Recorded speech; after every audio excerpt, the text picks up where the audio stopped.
ദൈവമേ നീ എന്നിൽ അനുദിനവും വളരണമേ, ഞാനോ കുറയണമേ.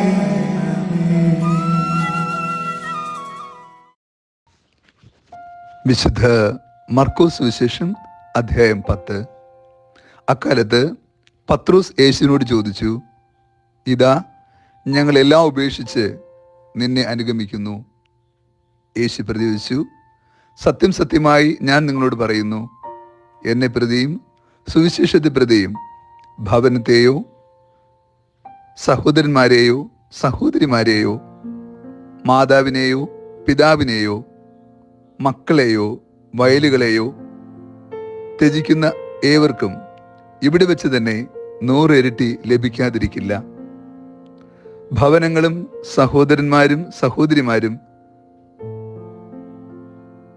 മാതാക്കളും മക്കളും വയലുകളും അവയോടൊപ്പം പീഡനങ്ങളും വരുവാനിരിക്കുന്ന കാലത്ത് നിത്യജീവനും.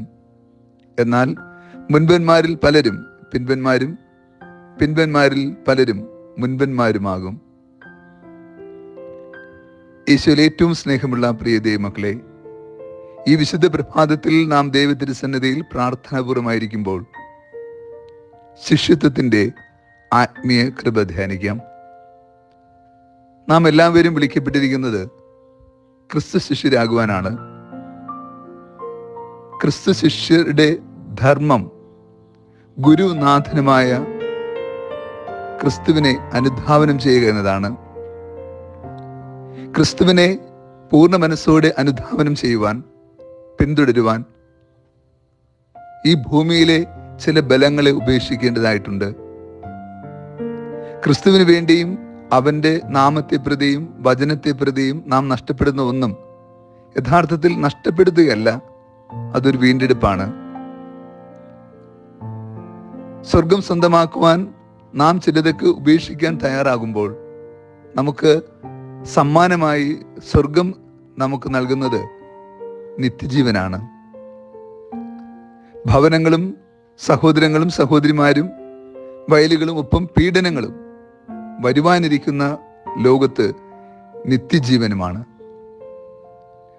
ക്രിസ്തു നമുക്ക് നൽകിയ ഏറ്റവും ശ്രേഷ്ഠമായ കൃപാവരം നിത്യജീവനാണ്. അവിടുന്ന് സ്വർഗം വിട്ട് ഭൂമിയിലേക്ക് ഇറങ്ങി വന്നത് നമുക്ക് നിത്യജീവൻ നൽകാനാണ്.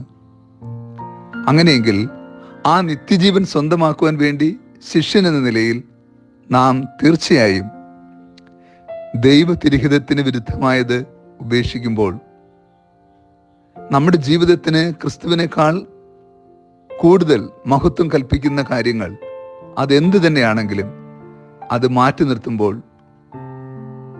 ദൈവത്തിൻ്റെ ഇടപെടൽ നമ്മുടെ ജീവിതത്തിൽ ഉണ്ടാവുകയും യഥാർത്ഥ ശിഷ്യന് ലഭിക്കേണ്ട എല്ലാ നന്മകളും സ്വീകരിക്കുവാൻ നമ്മൾ അർഹരായി തീരുകയും ചെയ്യും.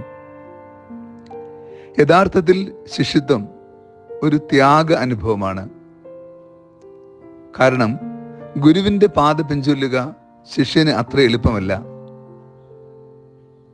ഗുരു വഴിയും സത്യവും ജീവനുമാണ്. അതേ കൃപയുടെ വഴിയെ സഞ്ചരിച്ച് ജീവന്റെ പൂർണ്ണത സ്വന്തമാക്കുവാൻ ശിഷ്യൻ തിരഞ്ഞെടുക്കപ്പെട്ടിരിക്കുന്നു. ഗുരു പിതാവിൻ്റെ ഇഷ്ടം നിറവേറ്റുന്നവനാണ്. ശിഷ്യനും ഭൂമിയിൽ പുത്രന്റെ ഇഷ്ടം നിറവേറ്റുന്നവനാകണം. പിതാവിൻ്റെ തിരുഹിതത്തിന് മുമ്പിൽ പരിപൂർണ അനുസരണമാണ് പുത്രൻ സമർപ്പിക്കുക. അതേ അനുസരണം ശിഷ്യൻ എന്ന നിലയിൽ നമ്മളിലും ഉണ്ടാകണം. അങ്ങനെ ഗുരുവിലുണ്ടായിരുന്ന നന്മകൾ, ഗുണങ്ങൾ ശിഷ്യനിൽ ഉണ്ടാകുമ്പോഴാണ് നാമും ഗുരുവായി രൂപാന്തരപ്പെടുക, ഗുരുവിൻ്റെ ഹൃദയത്തിലേക്ക് മനസ്സിലേക്ക് രൂപാന്തരപ്പെടുക.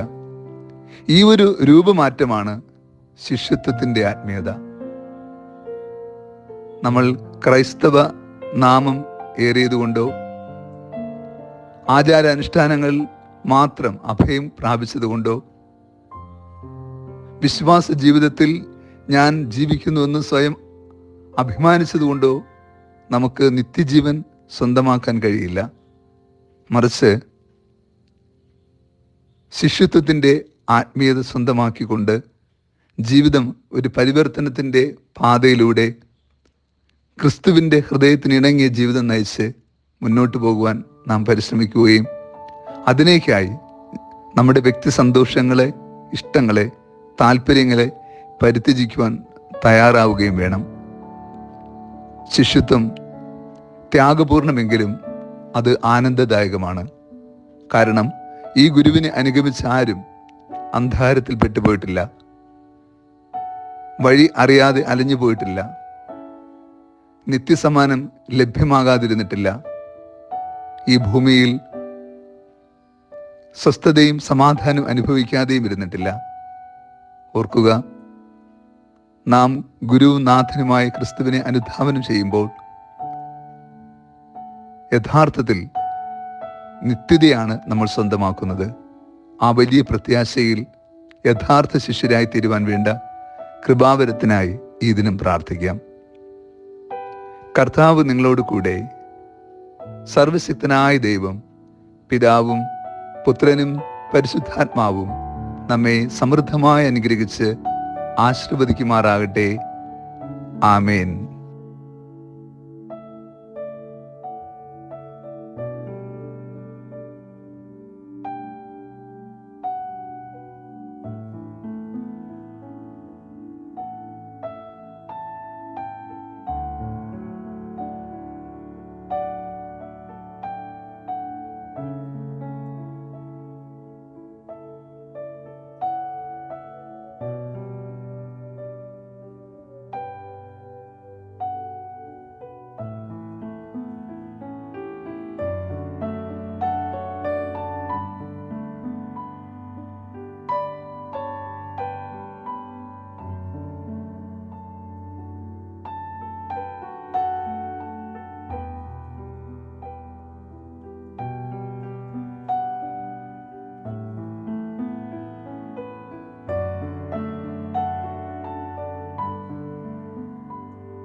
ദൈവമേ, നീ എന്നിൽ അനുദിനവും വളരണമേ.